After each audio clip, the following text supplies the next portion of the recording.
Welcome back to English from A to Z. We're diving into something really interesting today, almost a paradox when you think about language learning. Oh, what's that? Well, what if trying super hard to get that perfect, like 100% technically correct pronunciation actually ends up making you sound less like a native speaker? Okay, I see where you're going. That's exactly the tension we're exploring today. We've got this great source material, basically a review of an AI pronunciation coach. It's called Elsa Speak. Right, I've heard of that one. It claims to teach a neutral global American accent. Exactly. But this review, it's by a professional American English teacher, and he found something fascinating. The AI's idea of perfect often clashed pretty dramatically, actually, with how people naturally speak. It penalizes, the normal rhythm and flow. So, our mission today is pretty clear then. We need to unpack this teacher's experience with the app, see where this kind of AI tech is actually useful for getting clear, For clarity. but also where it's like intense focus on isolated sounds makes speech sound, well, stiff, robotic, maybe. Yeah, robotic or just overly careful, lacking that natural human quality. So if you're out there learning English or maybe using any AI accent tool, just look at the clash between, let's say, code and conversation. It's really crucial. Okay, so where does the source material come from? It's directly from excerpts of this teacher's video review. You can actually see him using the app, getting frustrated sometimes in real time. Oh, okay. And the main theme, really, is that the AI demands what he called insanely accurate sounds, every single one. It doesn't seem to account for how native speakers naturally simplify or blend sounds for speed and, well, efficiency. Got it. So, section one, the AI's standard, this quest for 100% accuracy. Mm, Let's dig into that. So, this reviewer, he's a native speaker, an English teacher. He tries to get a perfect score on some pretty simple sentences, right? yeah, remarkably simple. Like, this summer I will visit a new country with two of my best friends. Yeah. Standard sentence. Okay. Seems straightforward enough. You'd think. But this is where you see how high the AI sets the bar. He tried it several times. He got advanced. Then he even got native level status. But not 100%. Nope. Couldn't crack that 100%. It really shows the AI isn't just grading if people can understand you. It's grading how closely you match this, like, hyper-specific mechanical model it has. That kind of changes how you think about what the AI is listening for, doesn't it? It's not just clarity. Exactly. Yeah. He even mentioned the AI was flagging tiny phonetic details in his own native speech, things he wouldn't even notice. Like what? Well, he guessed some issues might be linked to past language practice. He studied Spanish and thought maybe his V and B sounds were slightly influenced by that, and the AI was sensitive enough to pick up on it. Wow. So it can hear really subtle differences. Incredibly subtle. The difference between the English V and B can sometimes be a bit fluid for Spanish speakers learning English. The fact the AI caught a potential trace of that in a native speaker shows its acoustic precision is amazing. Yep. But Yeah. that precision might not reflect how real human communication works. Yeah. All right, we're usually more forgiving. Okay, but let's be fair. The reviewer did find some parts useful, didn't he? Oh, absolutely. He wasn't just bashing the app. He highlighted some features he called super useful, like the playback comparison. What's that? You can play the AI's model recording of the sentence Okay.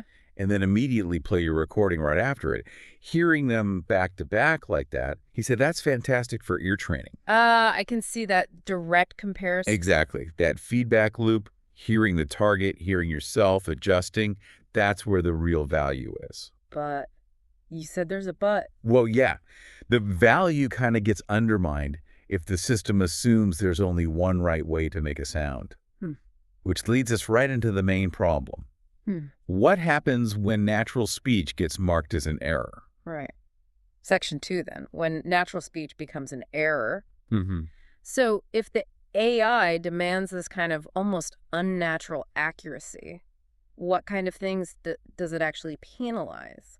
Mostly, it penalizes something called reduction, or, blending sounds together.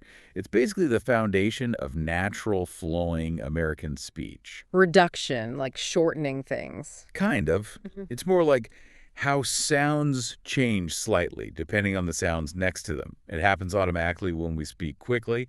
It makes speech smooth, not like a series of separate choppy sounds. Okay. And the AI. The AI, because it's likely trained on very clear, isolated sounds, it just misses this completely. Or worse, flags it. Can you give an example? Sure, take attractions. The app apparently used full forms like "we will go sightseeing" Yeah. in its lessons. Instead of wheel. Exactly. Yeah. The reviewer pointed out that in normal, everyday chat, you'd say, well, probably, 9 times out of 10, or at least 8 times out of Right, 10? and it sounds right. And this hits on a big myth, that contractions are informal or lazy. They're not. They're just essential for sounding natural. If the AI only pushes the full form, it's training you to sound overly formal or, like we said, robotic. Okay, but let me just push back a bit here. Isn't that kind of careful, enunciated model good for beginners? Like, learn the perfect sound first, then learn the shortcuts. That's a really important point. And the source material suggests, yes, clarity is the baseline. You need to be understood. Right. But the issue arises when the AI starts rejecting variations that are already perfectly clear and natural to a human ear. It pushes clarity too far into mechanical territory. And we see this with specific sounds it flagged. Okay, like what?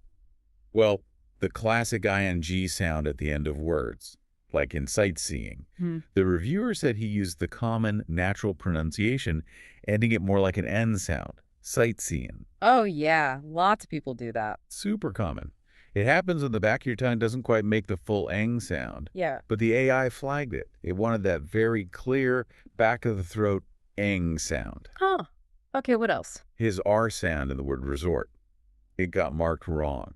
He admitted it was maybe just a little bit less clear than the AI's perfect target R. But still sounded like an R. Oh, definitely. He said it still sounded like an R. So the AI is probably measuring something very specific, like exactly how much the tongue curls back. Right, the retroflexion. Exactly. And it demands a really high level. If it's slightly relaxed, even if a human hears a clear R, the AI says, nope, wrong. It's measuring acoustics, not perception. It's like it doesn't understand context. Precisely. Bruh. But the best example, the clearest one, is the dropped V sound. This happens all the time in native speech. Okay, how so? Think about the sentence. We will get to enjoy a nice room with a beautiful view of the ocean.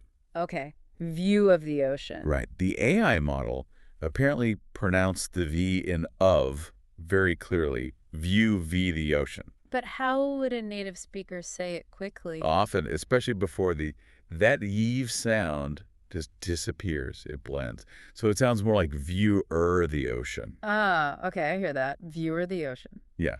But the AI, focusing on each word perfectly, penalized him for doing that, for sounding natural, basically. So the conclusion is, aiming for that 100% AI score forces you into speech that's just too stiff, too rigid. That's what the reviewer found. It becomes mechanical, overly enunciated, and, yeah, unnatural, even if it's perfectly clear. Which brings us to the next big point. Section 3, the myth of the neutral accent. Right.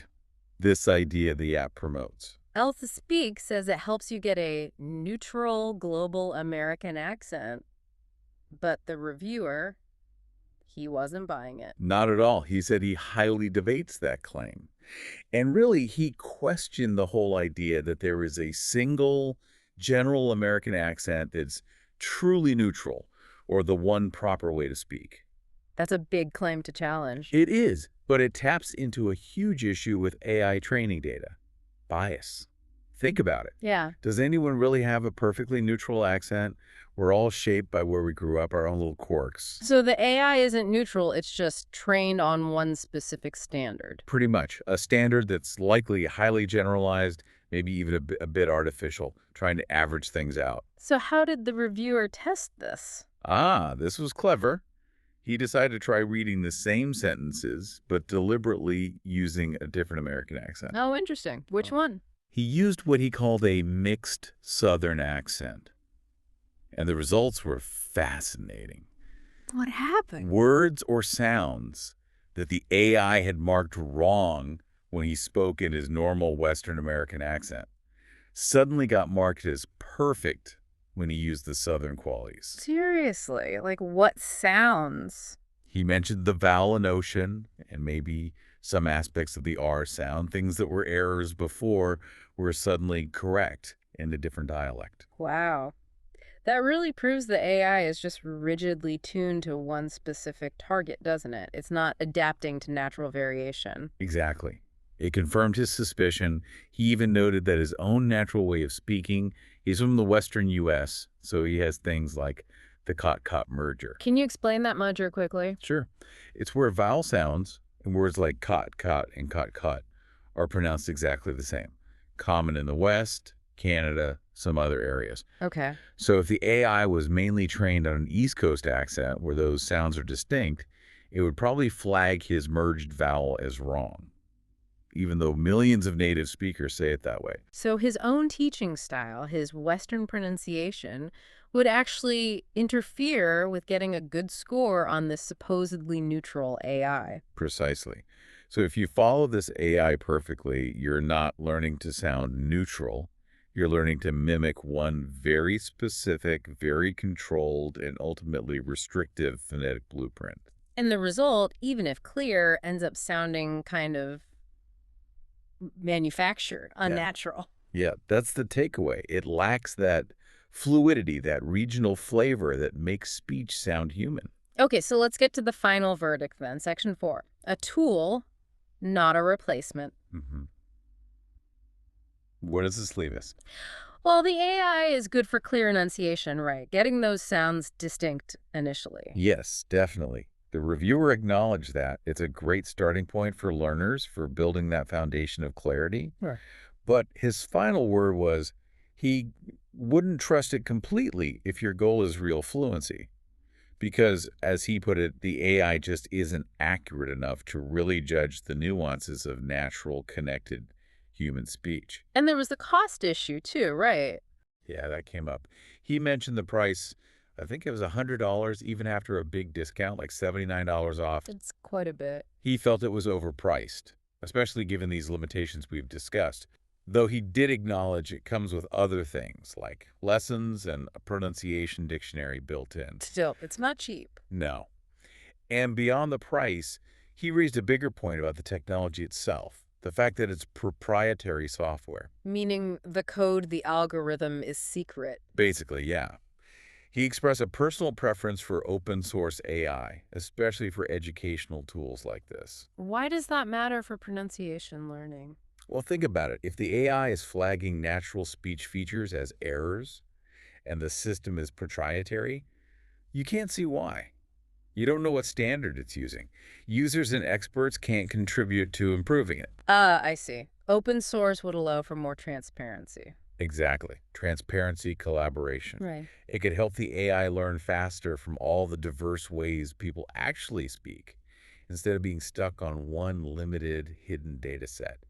It could make it better and more accessible for everyone. So wrapping up, the usefulness of this app really depends on what you're aiming for. Totally.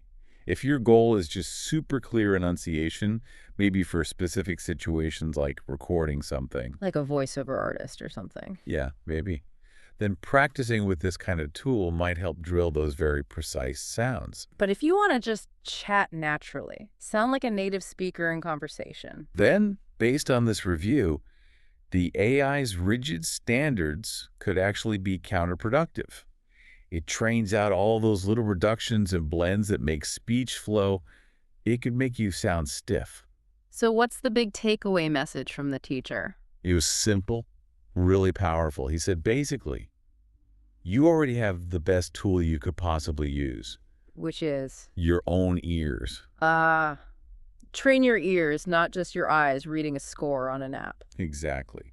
The real key to sounding natural is listening. Really listening closely, to how native speakers connect words, reduce sounds, use contractions, all those things the AI currently struggles with.